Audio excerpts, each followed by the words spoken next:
nombre es Cecilia Vargas y en este video, junto con mi compañero, vamos a analizar la película The Barbarians at the Gate y además se van a analizar los propósitos, los requisitos, las oportunidades, los riesgos, las ventajas y las desventajas de los principales instrumentos financieros. La película comienza con un pequeño Ross que inicia como vendedor de revistas, uno muy bueno.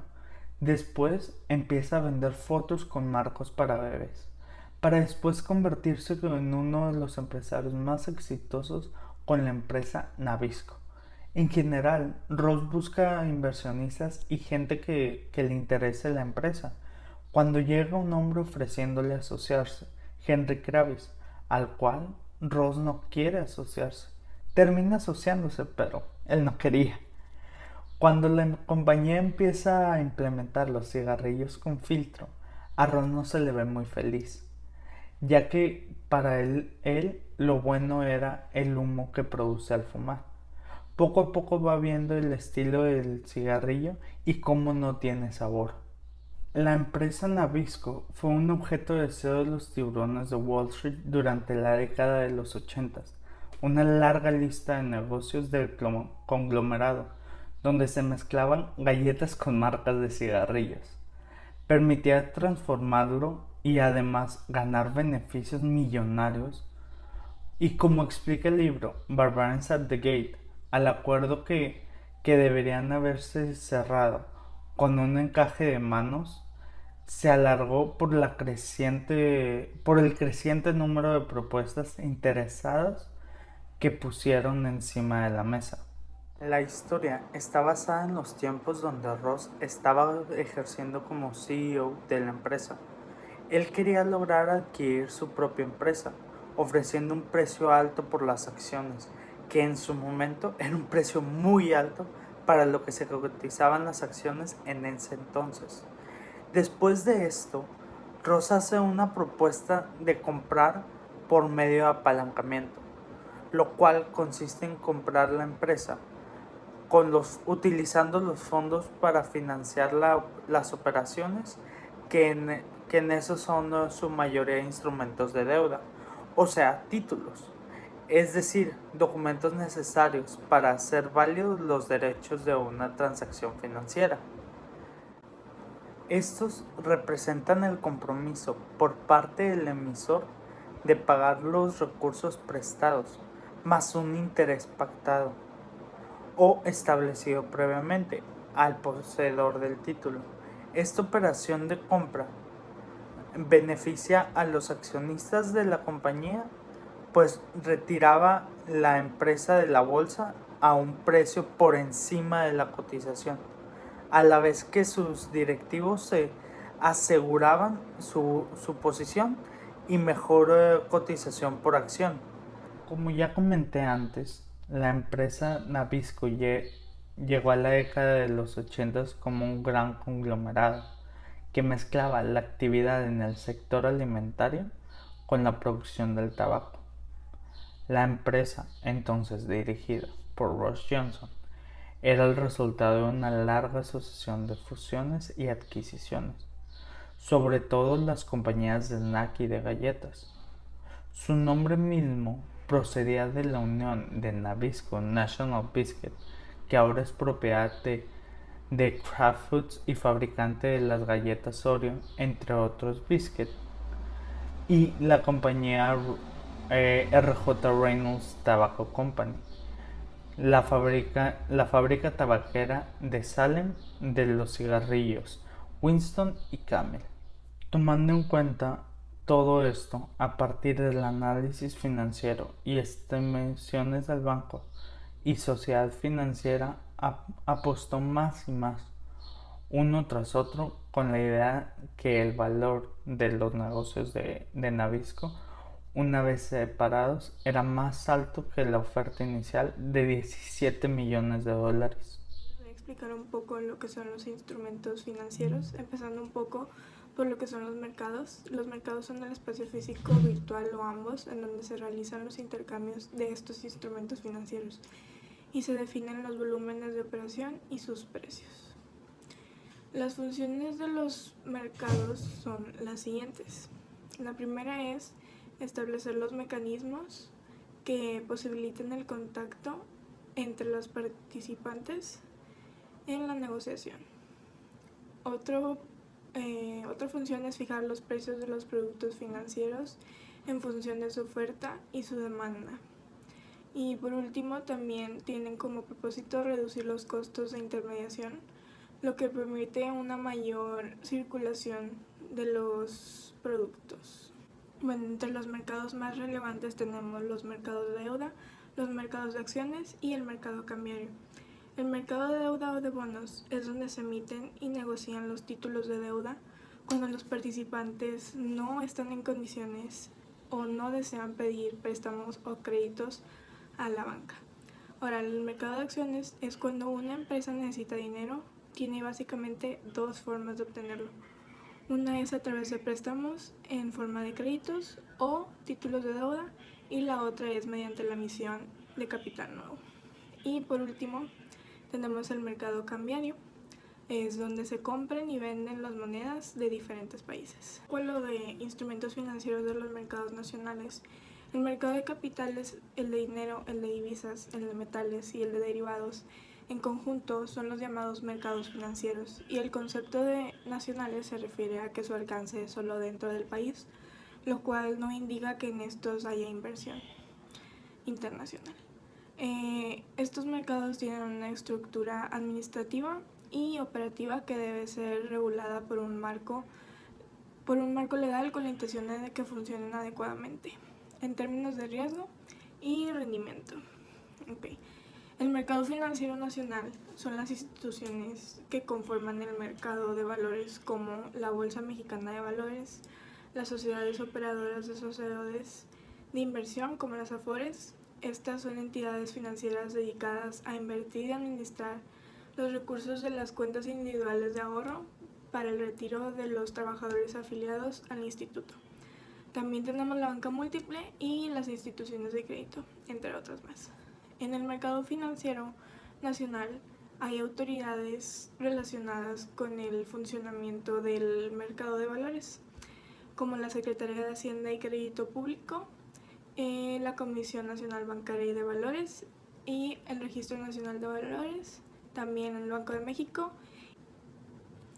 Un instrumento financiero es un contrato monetario entre dos partes con el cual se puede operar y puede liquidarse. El contrato genera un activo para el comprador y un pasivo financiero para el vendedor. El tipo de activo se refiere a la forma que puede tomar el instrumento financiero, por ejemplo, una materia prima, una acción, un bono, un derivado o una divisa. Los instrumentos financieros pueden clasificarse de acuerdo al tipo de activo y también pueden diferenciarse entre complejos y no complejos. Los instrumentos financieros tienen una serie de características que ayudan a definirlos.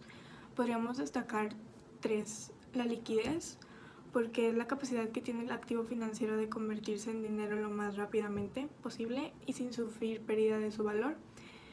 También el riesgo lo determina tanto las garantías que debe el vendedor de cumplir con su obligación de pago como el plazo de vencimiento del contrato. A mayor vencimiento, mayor riesgo, y lógicamente a menores garantías por parte del vendedor también supondrá un mayor riesgo para el comprador del activo. Y por último, su rentabilidad. Toda compra de un activo financiero conlleva un riesgo. La rentabilidad es la contraprestación a este riesgo asumido. Por tanto, a mayor riesgo, el inversor exigirá una mayor rentabilidad. Y los instrumentos financieros pueden ser divididos en dos categorías, como ya lo habíamos mencionado, complejos y no complejos. Los instrumentos financieros complejos requieren un conocimiento profundo para poder ser manejados con éxito. Y los instrumentos financieros complejos más operados son los derivados, entre los que se incluyen los CFDs, los spread bets, los contratos de futuro, los Turbo 24, la barrera y las opciones vainilla. Los instrumentos financieros no complejos, por otra parte, pueden manejarse sin necesitar un conocimiento muy especializado de los mercados. En algunas circunstancias solo es necesaria una inversión inicial y designar a alguien para operar en su lugar. Entre los instrumentos financieros no complejos se incluyen los valores de renta variable, los valores de deuda y ciertos tipos de fondos de inversión. Entre los instrumentos financieros más comunes tenemos las acciones, los futuros, los bonos, las monedas, los fondos y los seguros. Las acciones, las compañías emiten acciones para inversores a cambio de dinero. Los futuros se refiere al valor de productos derivados, depende de del performance de un activo subyacente. Los bonos, estos son IOUs entre la compañía y el inversor.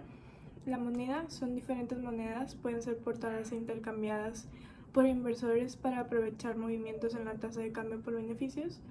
Los fondos es un suministro de capital que pertenece a un grupo de inversores. Y por último, el seguro es una compensación monetaria en caso de que el individuo sufra alguno de los escenarios preacordados. Los principales riesgos relacionados con los instrumentos financieros a los que se enfrentan las entidades de crédito son los siguientes. El primero es el riesgo de mercado. Es el riesgo de que el valor razonable o los flujos de efectivo futuros de un instrumento financiero fluctúe por variaciones en los precios de mercado. Incluye a su vez tres tipos de riesgo. El riesgo de cambio, que es cuando surge como consecuencia de variaciones en el tipo de cambio entre las monedas a efectos de informar en la memoria. Este riesgo no surge para las partidas no monetarias. También el riesgo de tipo de interés. Surge como consecuencia de variaciones en los tipos de interés de mercado. Y otros riesgos de precio, que estos surgen como consecuencia de cambios en los precios de mercado distintos de los que se originen por el riesgo de cambio o de tipo de interés, bien por factores específicos del propio instrumento o su emisor o por factores que afecten a todos los instrumentos similares negociados en el mercado. Otro tipo de riesgo es el riesgo de crédito. El riesgo es el riesgo de que una de las partes del contrato del instrumento financiero deje de cumplir con sus obligaciones y produzca en la otra parte de una pérdida financiera. Y por último, el riesgo de liquidez, que es el riesgo de que la entidad tenga dificultades para cumplir con las obligaciones asociadas a sus pasivos financieros. Es importante recalcar que cada instrumento financiero es diferente y por ende cada uno tiene sus ventajas y desventajas. En la película Barbarians at the Gate, por ejemplo, que trata sobre la compra con apalancamiento o si se quiere la compra financiada por terceros que se hizo por RJR Nabisco.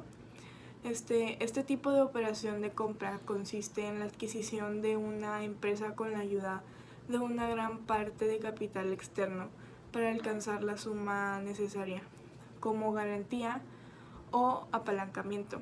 Se utiliza para ello de forma exclusiva o mayoritaria los flujos o activos como bienes de la empresa por adquirir, para asegurar y pagar el dinero prestado en la compra. Este tipo de operaciones son frecuentes entre los inversores de las denominadas private equity.